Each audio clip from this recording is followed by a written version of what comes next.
wabarakatuh. Dalam waktu dekat akan mendatangi Mabes Polri menanyakan siapa yang mengundang Abdul Syakur ini. Menteri Agama jangan tinggal diam. Agama kami dipelesetkan, agama kami dihina. Ulama-ulama kami kemarin berkata yang benar dipenjarakan. Nah sekarang Kapan? Polri buktikan bahwa Kiai Syakur ini sudah menistakan agama kami. Apakah pantas disebut kiai atau tidak? Namun yang jelas, beberapa hari yang lalu ada sebuah ceramah. Ceramah itu disampaikan oleh yang disebut Kiai Abdul Syakur Yasin. Dia profesor katanya, MA dan MA. Dia menyampaikan ini sebenarnya sangat sesat dan menyesatkan. Sebelum saya membacakan item yang dibawakan oleh yang katanya kiai tersebut dari Mabes Polri atau diundang oleh Mabes Polri dan yang undang katanya Menek Menteri Agama, ya, dan terang-terangan menghina Rasulullah, menghina Islam, tentu juga menghina Allah Subhanahu Wa Taala. Karena Rasulullah itu adalah Nabi terakhir, utusan Allah Subhanahu Wa Taala. Mohon izin kami akan membacakan beberapa item ya, yang disampaikan oleh saudara kiai tersebut itu Abdul Syakur Yasin MA. Ya, Abdul Syakur MA. Moderasi beragama di Mabes Polri, ya, undangan Menek ya. Dalam ceramah durasinya 54 menit atau 1 jam kurang lebih, menyampaikan beberapa hal di sini. Itu di depan Polri dan ASN. Pertama, dia mengatakan bahwa Nabi Muhammad SAW tidak pernah merasa benar. Pertama itu, poin-poin. Yang kedua, bahwa kalimat tauhid adalah kalimat persatuan, bukan kalimat la ilaha illallah. Kedua. Dan yang ketiga, bahwa kalimat la ilaha illallah jadi kunci masuk surga. Ini dianggap tidak masuk akal. Dianggap tidak masuk akal. Yang keempat, bahwa Islam belum sempurna dan tidak pernah sempurna. Keempat. Yang kelima, bahwa setelah wafat Nabi Muhammad SAW ada konflik berdarah, berebut kekuasaan antara Abu Bakar radhiyallahu dan Ali radhiyallahu hingga terjadi pertumpahan darah sampai saat ini. Luar biasa ini. Dan yang keenam, bahwa Nabi Muhammad SAW sebagai berondong saat kawin dengan Sayyidah Hatijah RA yang seorang ibu. Ingat, Nabi Muhammad dianggap berondong. Yang ketujuh, bahwa Sayyidah Hatijah radhiyallahu pengikut Nasrani dengan bukti tidak mau dimadu, artinya anti poligami katanya, dan berkonsultasi ke pendeta Nasrani namanya Marokot bin Naufal. Yang kedelapan, luar biasa ini, ya ini luar biasa, bahwa Sayyidina Umar radhiyallahu seperti Hitler dan Nazi yang mengusir habis Yahudi. Luar biasa ini kiai ini. Yang kesembilan, bahwa Nabi Muhammad SAW tidak membawa agama baru, tapi membawa sekte baru Nasrani dari agama Nasrani. Waduh, ini bahaya ini. Yang ke-10, bahwa agama memang berbeda katanya, tidak sama katanya, tapi agama mana yang masuk surga itu urusan Allah Subhanahu Wa Taala, prerogatifnya Allah lah, kira-kira begitu. Sehingga umat Islam tidak boleh mengklaim surga. Luar biasa ente kiai. Yang ke-11, bahwa Islam, Yahudi maupun Nasrani asal beramal soleh masuk surga, sehingga tidak usah ada agama yang mengklaim surga katanya ini. Yang ke-12, bahwa makna kafir adalah gelap mata, hasud, bakil, takabur, tidak bersyukur, dan lain-lain. Apapun agamanya jadi kafir, jangan dimaknai orang di luar Islam. Ya Allah. Dan yang ke-13, bahwa gambar Yesus ada di dalam Ka'bah serta dijaga dan dilindungi oleh Nabi Muhammad sallallahu alaihi wasallam. Wah, luar biasa nih kiai ini. Yang ke-14, itu yang ke-14, dan bahwa yang ke-14, malaikat itu bodoh. Dan Allah Subhanahu wa Ta'ala berkata kepada para malaikat, jangan banyak bacot. Jadi itu yang bisa saya sampaikan, dan apa yang disampaikan oleh kiai tersebut yang sudah namanya sekarang lagi viral, menurut saya dan menurut umat Islam, kalau benar 14 ini yang disampaikan jelas, maka menurut saya sudah murtad orang ini. Dan tentu saya kira tanpa harus ada laporan, Mabes Polri sudah bisa melakukan langkah. Jadi ini bukan cuma pada pasal 156A saja, tapi ini juga sudah mengandung kebencian. Jadi undang-undang ITE itu sudah bisa masuk di dalamnya. Saya kira itu yang bisa saya sampaikan, klarifikasi, entah kapan waktunya kita akan atur. Kita akan mencoba untuk mendatangi Mabes Polri dengan mengklarifikasi. Tidak ada maksud lain. Tidak ada maksud lain. Kami menghormati Mabes Polri, tapi tolong juga kalau sudah menyentuh hal-hal yang sangat sensitif, apalagi masalah penghinaan terhadap Allah, Rasulullah, agama, tolong disikapi. Maksud saya begitu. Terima kasih. Assalamualaikum warahmatullahi wabarakatuh. Kami Humas TPUA dan mungkin disambung oleh yang lain. Ya. Menamakan dirinya Islam, tapi dia adalah seorang penjahat. Yes. Tak tahu adat, kurang ajar, biadab kau Sakur. Kau bukan bukan buaya, tapi kau buaya. Sekali lagi aku sampaikan pada dirimu Sakur, kau bukan buaya, kau bukan buaya.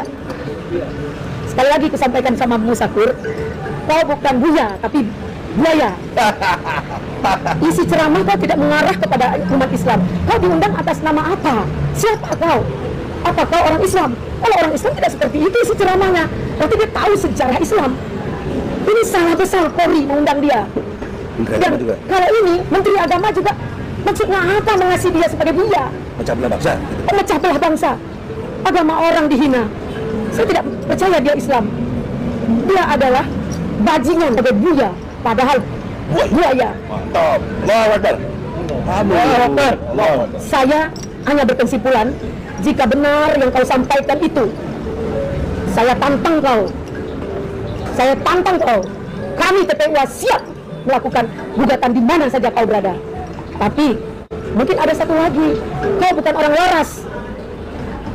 Kalau orang waras tidak begini. Atau kau bukan orang Islam, kau bajingan yang berkedok ustaz. Saya tidak sepakat memanggil buya. Jijik saya mendengar kau panggil buya. Jijik sekali kalau kau dipanggil orang buya atau kiai. Terang-terang saya jawab di sini. Saya menganggap hari ini kau penista agama. Jika kau tidak minta maaf atau dicek kewarasanmu, kau tidak waras. Seorang buya tidak pernah mengujar kebencian, memberikan statement yang sejuk, memberikan hal-hal yang baik. Kami siap menggadaikan nyawa untuk berperang dengan kau. Bajingan kau, enak kau menghina agama kami. Nah, kami minta kepada Polri yang terhormat, Polri yang terhormat, mungkin Anda tidak salah karena sudah mengundang rekomendasi dari Menteri Agama.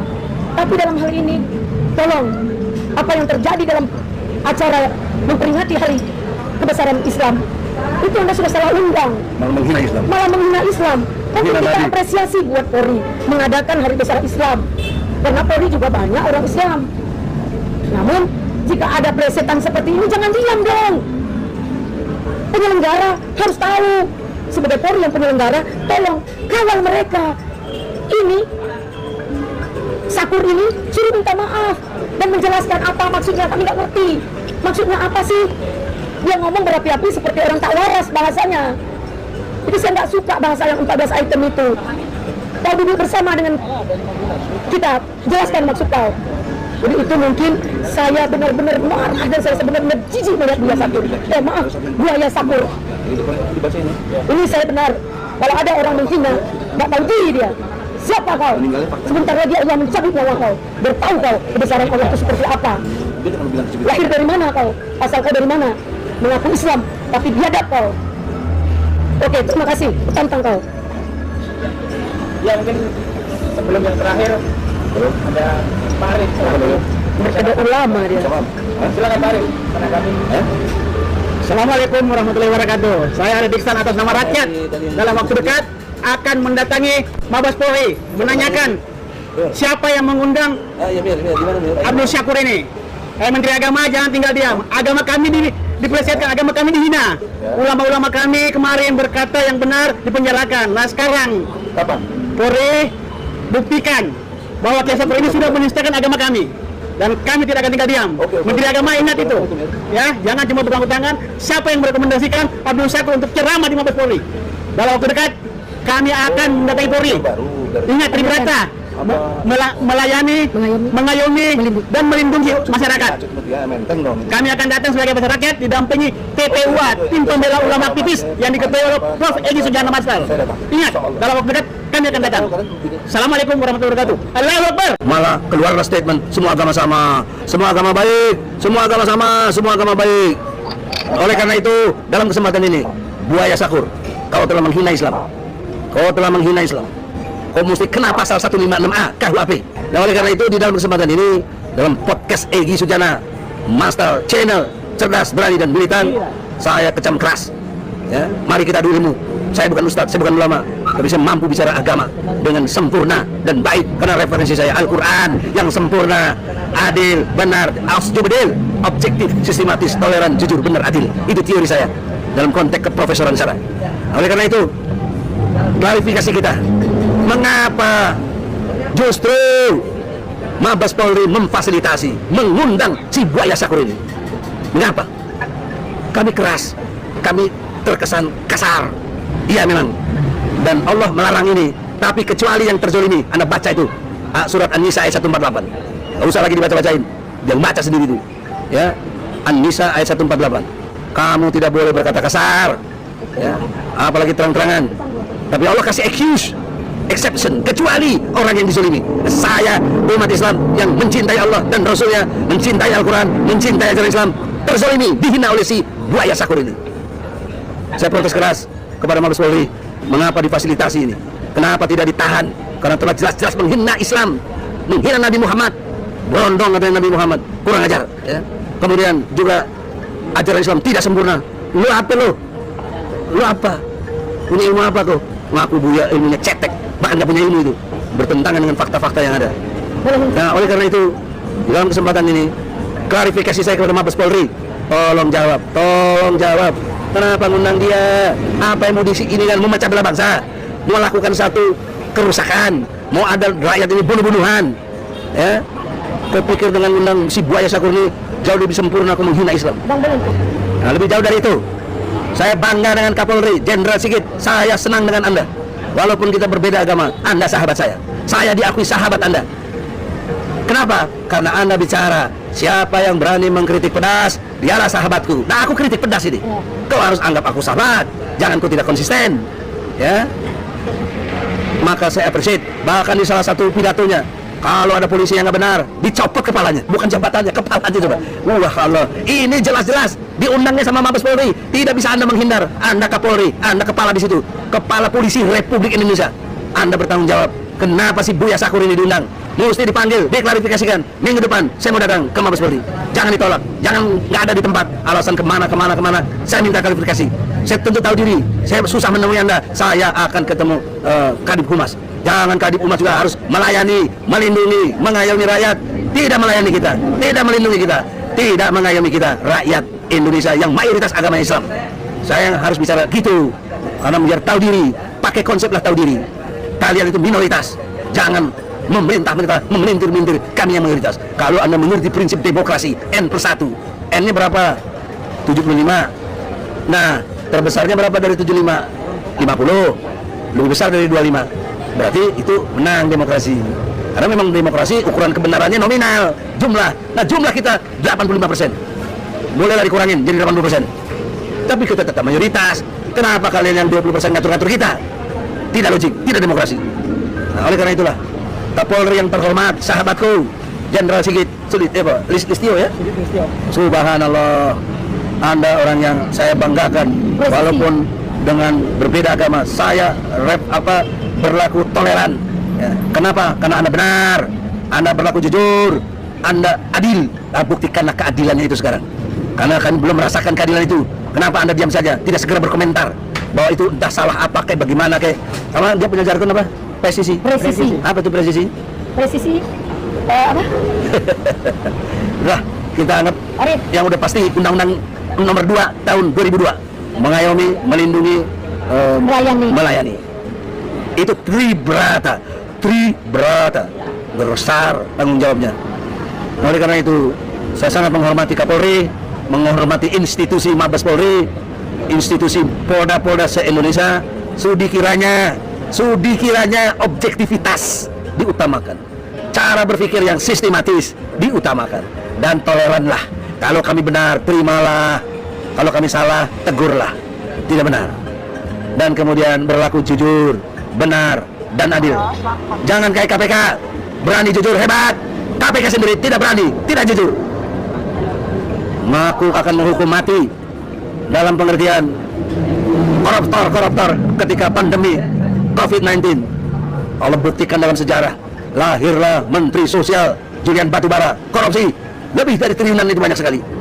Maka dalam kesempatan ini, kenapa tidak dihukum mati? Kenapa cuma 11 tahun? Anda, Firly, dari polisi Anda dengan Firly, saya kenal Anda waktu Anda Wakapolda di Banten. Sehingga saya Kapoldanya Pak Sigit. Nah, oleh karena itulah saya sangat sama kalian polisi, karena kalian harus melindungi kami, rakyat. Jangan kami yang dulu dikriminalisasi, dipanggil-panggil dan segala macam itu. Panggil itu si Buya Syakur. Ayo adu argumentasi, kita dialog. Nggak ada zamannya lagi suruh tangkap atau apa. Oke, nggak ada. Dan ini juga bukan delik aduan. Harusnya polisi bergerak sendiri. Ya, nggak usah disuruh-suruh. Tapi kami melihat 2-3 hari ini tidak ada tindakan. Maka kami terpaksa melakukan konferensi pers ini dengan satu channel saya sajalah. Karena yang lain nggak ada yang muat. Ya, untung Allah bikin kita ini. Ya. Untuk itu, insya Allah banyak yang nonton sehingga mengerti bangsa ini bahwa kita sedang berada dalam kepemimpinan yang justru menghina Islam. Orang-orang yang bangga kepada PKI seperti Ripta Ciptaning, bangga jadi anak PKI, kalian nggak apa-apain juga. Kalian tidak pernah periksa dia karena dari partai berkuasa PDIP dan ngaku punya kader 15-20 juta. PKI akan bergerak, dan indikasi itu sudah ada. Lahirnya RUU HIP, haluan ideologi Pancasila, memotong seluruh isi Pancasila dengan satu ekasila, gotong royong. Padahal gotong royong tidak ada di Pancasila itu. Nah, inilah satu kesedihan yang mendalam. Kita hidup dalam ambigu, kita hidup dalam hipokrit, kita hidup dalam feodalisme, oligarki, dan transaksional. Tolong Kapolri dengan hormat, saya meminta sebagai Ketua Umum TPUA, berfungsilah Anda untuk memeriksa, memanggil, karena Anda yang mengundang dia. Terlepas Anda tidak mengundang secara teknis, tetapi itu hadir di Mabes Polri. Apa juga itu Menteri Peranan Agama itu, perannya apa gitu maksudnya? Akan saya laporkan siapapun yang saya laporkan polisi.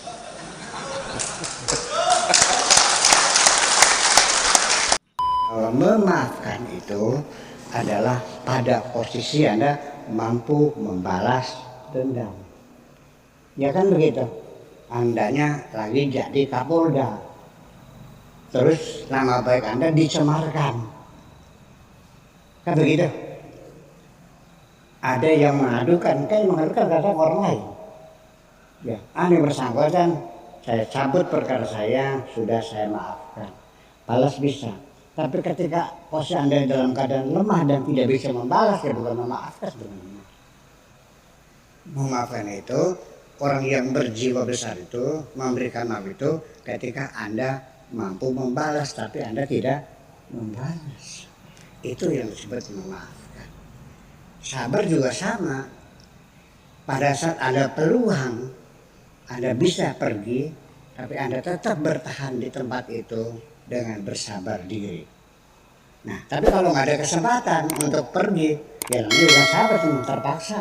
Assalamualaikum warahmatullahi wabarakatuh.